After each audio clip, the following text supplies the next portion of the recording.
This is a supermajority Democratic state.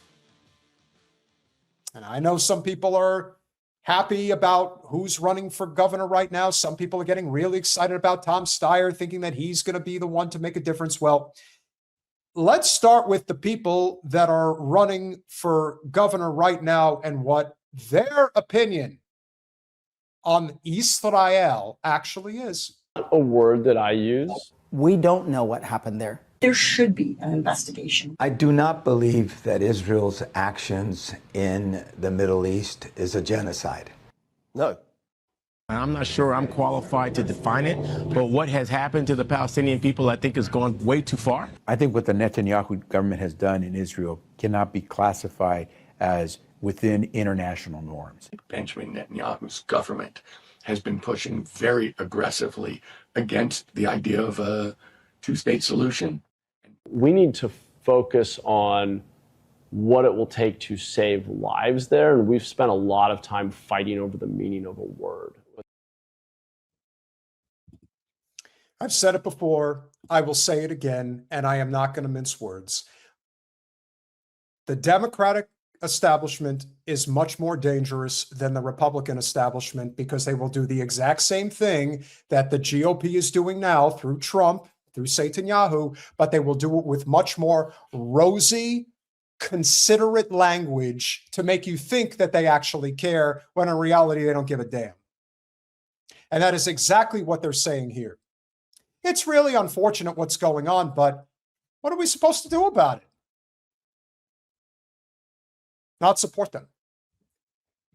It gets even worse. What's happened there is a human tragedy. Anytime you see children dying, you should be horrified. I know I've been horrified. My message to everyone is quit believing your phone. Quit believing social media. Quit believing just one news network or one frame of mind. You have to investigate. You have to use critical thinking skills because you are being led down a path to believe something that either is or is not true, depending on the side. I have not been on the ground and conducting an investigation, but there should be an investigation. There has been enough evidence that the International Criminal Court, the International Court of Justice, should fully investigate allegations. While I don't believe it's genocide, I do believe some of what I've seen is excessive. Is that so? Some of what you've seen is excessive. Okay. So here's where we're at. This is important. Annually, California gives over $600 million in California state taxes to the state of Israel every year. So you can understand why these guys don't really say very much, or why their language is extremely coded, because they understand that if they get out of line, their corporate checks for their campaigns are going to go bye-bye and then just go to somebody else. And that's how they play it. That's why Katie Porter's no different. They're all the same, except for Butch Ware. You see, Butch minced no words, and that's why they had to get him out. You can't have somebody like that, especially in a state in California, having that type of a platform, speaking out against it. Oh, no. That's the point. That's why they can't talk about this. That's why they're talking like this. It's really sad what's going on to the Palestinian people, but I got an election I got to win. You know what I mean? I don't support Netanyahu. We have to make sure that there needs to be ways to support the survivors and to bring in humanitarian aid and to help to rebuild what has been destroyed and to create a real government for the people, for the Palestinian people. I think the number of people who died in Gaza during the Israeli action was extreme. I think Netanyahu should answer for all he has done before the international community, because this is not the way you conduct affairs, I don't believe, if you are going to be part of the community of nations. And I believe if you take a close look at the international laws that we have in place that should be respected by all countries, the way Israel handled the Gaza war went beyond what is internationally. It's still going on. It's not a war. and you are overthinking every word you say because you don't actually believe anything that you say. You're just trying to avoid stepping in a puddle of shit. That's all you're doing. And this is Bakara. So, he's considered one of the favorites along with Steyer and Porter. So naturally, he's choosing his words very carefully. But this is a reflection of the liberalism versus conservatism. Conservatives are werewolves. They'll come right at you. Liberals are sheep. Wolf in sheep's clothing.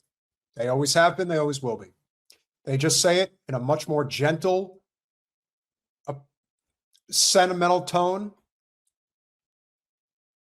But in reality, it's the same future. Take both paths, go with anybody that's not willing to actually fight back against this problem. You're going to end up in the same place. Allowed. That is an old question, actually. The question right now is the government of Benjamin Netanyahu and the government under Donald Trump together are prosecuting a war against Iran that is hurting Californians. It's raised our gas prices. It's raising our food prices. It's raising our mortgage rates. And they're taking $200 billion of our money and burning it, bombing someplace a world away for no reason that helps us or that I can even understand.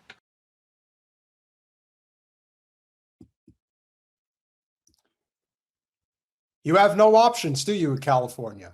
You really are screwed. Enjoy that voter guide while you're at it. Now, if you think that that's bad, the person who the DSA and these other organizations who decided to not get behind Butch Ware decided to get behind Tom Steyer. Tom Steyer is projecting himself to be what you would call good billionaire. He's the good billionaire. He's going to do right by people. He's going to help. Okay. So he decided to sit down for an interview with Hasan Piker. And here's what he said regarding this issue. What I think is this. I think that this Israeli government has been trying to take over the entire country and expel the Palestinians and take over the whole thing, kit and caboodle. And that's what they've been doing for a long time. It's absolutely wrong. There's no question there. And they're willing to commit war crimes to do it. That's what I think. And that's been going on for a long time. So you don't want to make you're not committing to the term genocide. I don't actually, I think, you tell me if this is what it means, because it's sort of like socialism, if you excuse my saying so. Mm-hmm. Do I think they're trying to kill all the Palestinians? No. At this point, it is safe to say, based on all estimates, that probably at a bare minimum, 500,000 Palestinians are dead.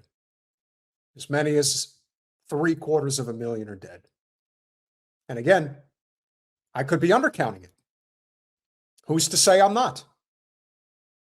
But when you hear them say, you got some of them now admitting that it's at least 100,000 that are dead, just the idea that you do not treat this as a genocide in every conceivable measure, the way that they kill women and children, the way that they blow up hospitals, target aid workers, shoot children dead at food distribution sites. That's been well documented, not just by Anthony Aguilar.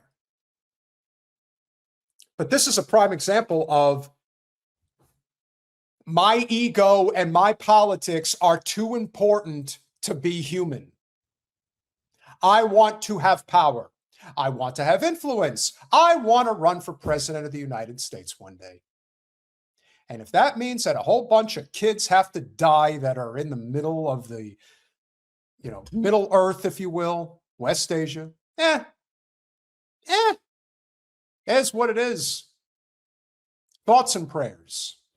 Thoughts and prayers. Every time the shit libs get pissed off at conservatives that say thoughts and prayers is exactly what every one of these Democratic candidates for governor of California are saying right now to the Palestinian people after 2.5 years of genocide. Thoughts and prayers.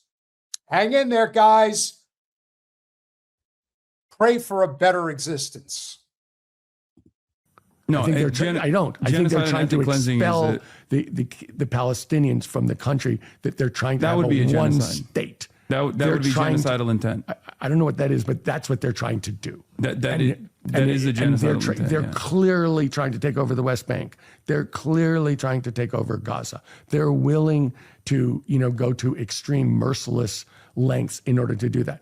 Hasan, that's what there's a history that's 10 years of doing that. Well, it's longer than 10 years. Well, whatever. Yeah. Started off with ethnic cleansing in 1948, but that's what's going on. I don't know I honestly don't know what genocide means, but if you don't know what genocide means after all this time, and you are a multi-billionaire who was putting TV ads in the middle of nowhere in Yosemite, California, that I woke up to in the morning back in February when I saw that on the TV screen, and the fact is that you don't even know what the hell genocide means, it is proof positive that there are people who have too much money and too much power that are not that intelligent. They're just not. You would think at this point, especially in California, that you're running for governor and you do not know how to respond to this question, even if you were to lie through your teeth, which you're probably doing anyway, this doesn't work. And yes, Tom Steyer is Jewish. Do I think he's a genocide supporter? No, I don't get that vibe from him. But do I think he's indifferent? Yeah, I do. And this is a prime example of that. He's acting very indifferent. And credit where credit's due to Hasan for pushing back at him. That's what you're supposed to do in these interviews. Don't let him just have it. Steyer needs you. You don't need him. Hasan understands that part of the equation probably as well as anybody who does any form of left politics. I don't agree with Hasan because he is unequivocally a supporter of the Democratic Party, and he chastises people who support third-party initiatives. But where's your leverage, Hasan? Where does the leverage come from if you're just going to capitulate and say, well, we got to vote for the blue team in the end? They don't have any reason to change. That's a fact. I do know is they are trying to end up controlling the whole state, period. Again, not enough. And in the end, they will sacrifice as many people as humanly possible to get what they want. And that's effectively what's going to happen here. And I feel terrible. I really do. But it's not enough to feel terrible. We have to take action. And the action involves not giving in and continuing to share as far and wide as we can. Because the one thing that we fall into as a trap, ladies and gentlemen, is this echo chamber that we're all in. We are all in this echo chamber of trying to figure out how the hell we're going to get out of this. And all the while, as we try to figure it out, one of the big problems is that while there are a lot of people paying attention today as to what is going on, we're still a very small microcosm of the population that truly understands that. Most people are just casual observers and they don't really know. They want to believe that the United States is not this terrible nation, but we kind of are. I mean, we really are in a lot of ways.